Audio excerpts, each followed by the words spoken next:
Hello everyone, welcome to a new vlog with me, Marie-Christine from White Paper Packages.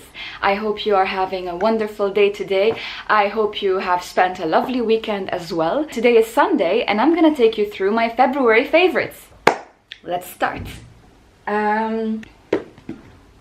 Well, I don't know, if you've been following me a bit over Instagram and Facebook, you will see that I have been reading this book. It's the 7 Habits of Highly Effective People, Powerful Lessons in Personal Change by Mr. Stephen Covey.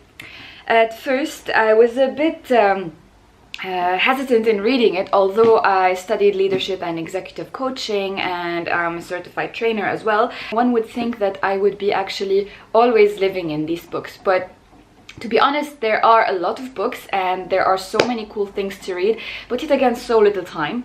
Also, there are some books that speak more to me than other books, so I had to do a selection, which I'm sure all of us go through.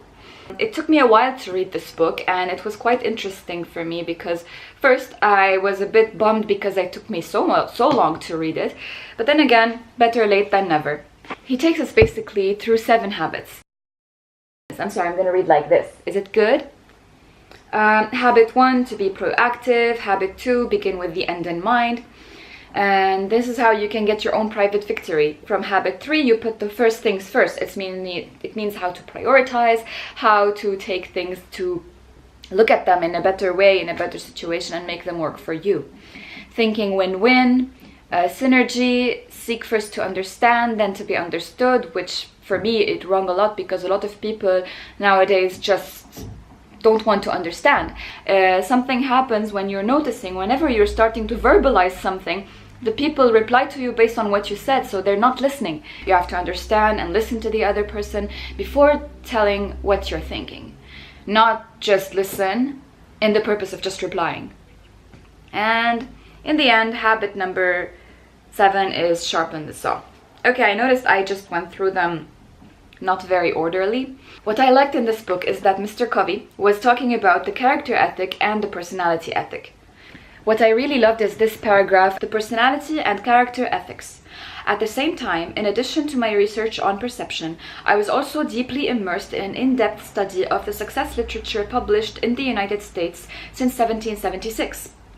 I was reading or scanning literally hundreds of books, articles, and essays in fields such as self-improvement, popular psychology, and self-help. As my study took me back through 200 years of writing about success, I noticed a startling pattern emerging in the content of the literature.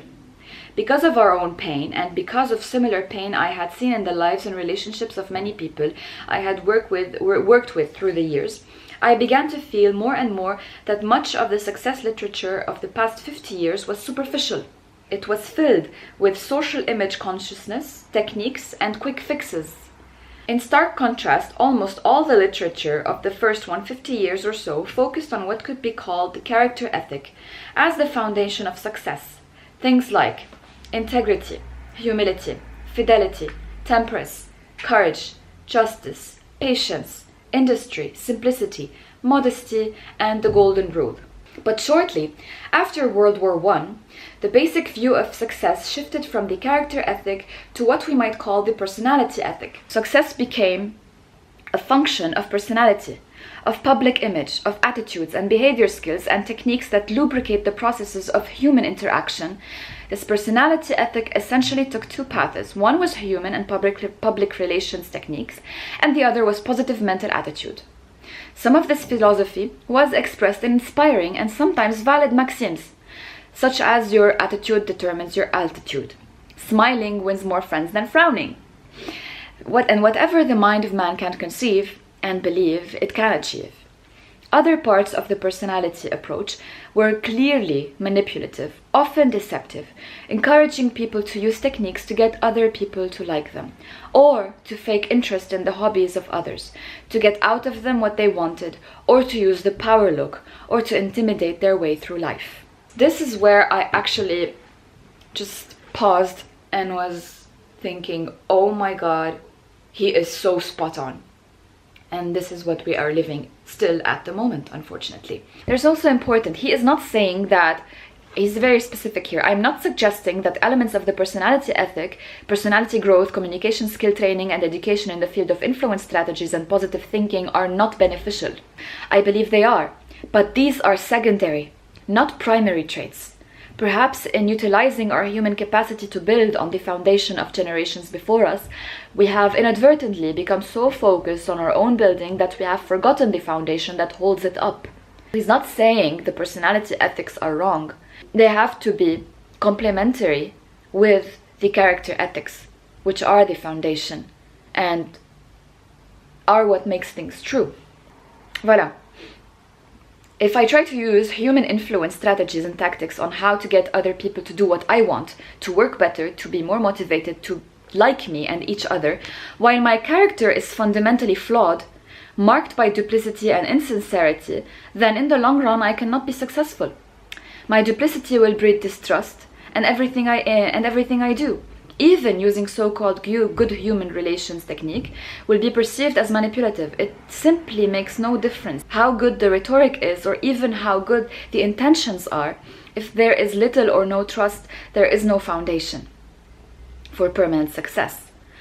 Only basic goodness gives life to technique. À bon entendeur, salut. And I will stop and I will let you enjoy the book. Now, let's go to my favorite number 2. It's also a book. I think mostly there are books here and self-improvement stuff. I went to the book signing of Mr. Kamal, who is the founder of Toy Market Trading and the Lebanese Food Bank. He has written a book about his life, and it was yesterday was the book signing, and all proceeds went to the Lebanese Food Bank. So I can say that this book and the Lebanese Food Bank are in my February favorites, because already Mr. Sinno is an inspiration, and everything that he has worked from his life and his business, and now the Lebanese Food Bank is truly something to look up to. They cooperate with restaurants, supermarkets, hotels, companies, everyone. Even on an individual level, you can help and make a difference in either sending the excess of food that you have, or it can be support in terms of money or volunteering. It's meant to help end hunger in Lebanon. Number 3. It's a book as well. Les Très Riches Heures d'Antoine Naufal. Mr. Naufal is the founder of Librairie Antoine, now Antoine. And this book came out a few years back, but also, I don't know, I have something with books and movies.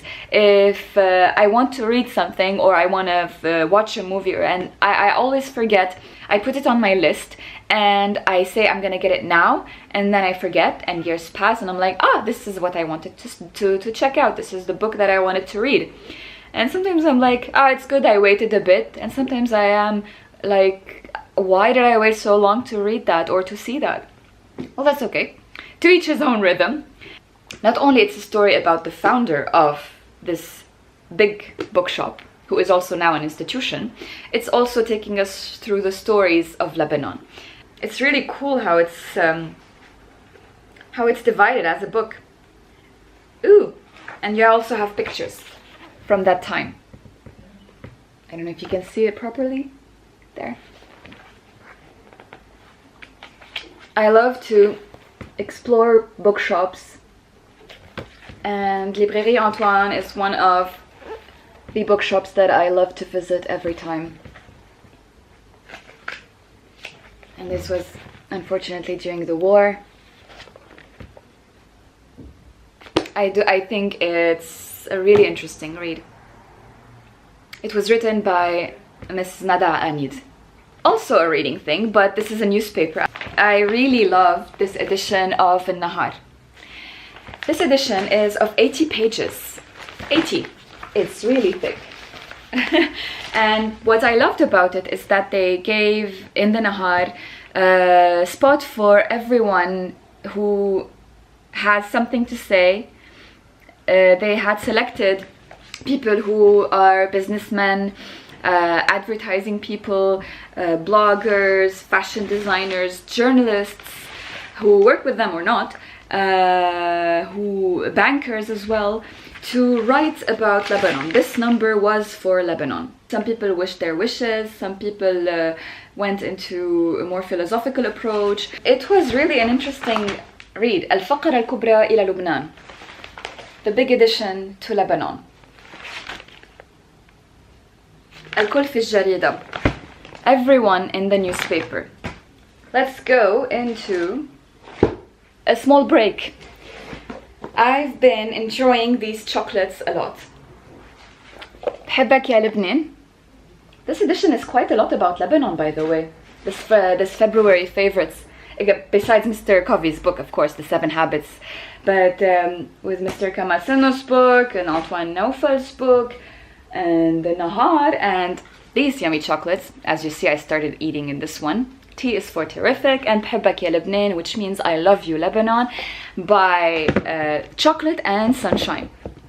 These are really, this is a very patriotic and delicious brand, and in this box, what I like is that each village and city is represented. You have Baghdad, برمانة, جلتون, جزين, طرابلس, جوني, أرز, بحمدون, فقرة, رشية, بترون. So that's for a little yummy break while you're reading through. We are checking out back in the self-improvement part. And this is by a Lebanese as well, Mr. Yusuf Al-Khouri. He is the founder of The Planner Matters, Making Leadership Reality. So Mr. Khouri was kind enough to share with me this planner, where basically you work on. Mr. Khouri, by the way, is a trainer, and he has his trainings. Yesterday I attended his training at the Forum de Beirut, and basically to give you a bit of an overview, this is how this is an approach where he would be giving, and you can check out, there's different starts of how to plan your week in different departments in your life, be it fitness, family, finance, friendship, fun, faith, focus, forecast, fulfill, and feedback. And how you work it out is very interactive, actually quite like I felt like inspired by this planner and Stephen Covey's planner in his book The 7 Habits of Highly Effective People. And so this is it. That's my little shout out for that. And he has also a notebook, think it, write it, fine tune it, communicate it. Confirm it. I really think we have an important part to play in our lives. And in some places, there are circumstances that are beyond us. And in other places, we can take, even if it's small actions and small steps, to be able to improve our way of life. Or let's say a small part of our day. I'm not saying it's easy, definitely isn't for me, but and I'm sure it's not easy for a lot of us out there and a lot of you guys, but I am an optimistic and positive person by nature. The people who know me know that I am like that. C'est par défaut. This is how I function. Boop, bonjour. And but sometimes things beyond us happen, and either they break you or they try to break you, but even if you know all the quotes, don't let anything break you, blah, blah, blah, if you're not feeling on the inside, or if you don't actually take a pause and see what is happening and see what you can do to plan the next steps in your life and have this inner strength to try when it's actually wise, not I'm like saying woo, but things happen slowly but surely to improve. So this is it. That's my 2 cents. Now I'm taking you to another favorite. It's Put Yourself First by Finding 30 to 60 Minutes of Me Time in 7 Steps. Also by a friend coach of mine, Ms. Rana Saidi. Put some me time was something I'm always guilty of. I was always guilty of that. I don't know why. I was like that. I had me time. I knew how to give time to myself when I was younger. But then again, when I started growing up and university and work and responsibility and running around and all that stuff, something changed. What's me time? Well-designed outcome to action plan, key milestone celebrations, personal pledge, journaling, and a bit of information about her. Or actually, I could read a bit to you about her if you want. Rana El Saidi is the founder of Metamorphosis Coaching and have completed the International Coaching Federation ICF Certified Essential Life Coaching and Youth Coaching. Plus, by the way, I recently learned that she is coming from a financial background. She also does that in her coaching business. And for me, honestly, I thought that was wow, because we really need financial coaching people and financial professionals who are coaching us in this. Back to that. Rana assists successful and busy women to be fully present for themselves, living a meaningful life, love themselves wholly, and put themselves first. Rana, I am guilty of not putting myself first. But yet again, many coaches, friends of mine, are supportive on that, and I cannot deny it in this video. And coaches and friends and coaches' friends, I want to thank you all for all the support that you're helping me, and all the support that you are giving me. This support is helping me a lot in organizing things in my head a bit, and trying to plan up the new chapters that are happening and the current chapter that I'm in. So I just want to also use this to thank you guys. What else is there? I don't know why I put this, but actually it is a favorite. This is the winter edition of Zawarib. Zawarib, I don't know if you have heard about it, but mostly people in Lebanon have.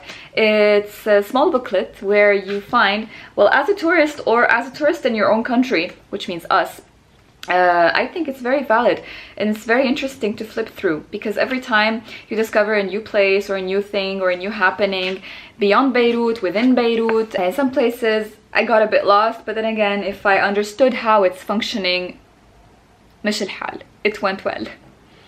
So you can find shops, decorations, savor, drinks, dine, meet, treat, explore, events, places. It's really cool. Yep. Ah, here you have, like, let's say Maram Khail by night. Ah, Antoine, beacon of culture. See? There's a lot of things about Lebanon in this February favorites. This brings us to the end of this video. I hope you enjoyed this, and click thumbs up or subscribe to my channel if you haven't, and there's a bell if you want to know whenever I'm uploading stuff. You can also click on that as well. I'm gonna put the links in the description box of everything that I went through. This is it. So I hope you have a wonderful day. I hope you enjoy to the max, and I'll see you very soon. Take care.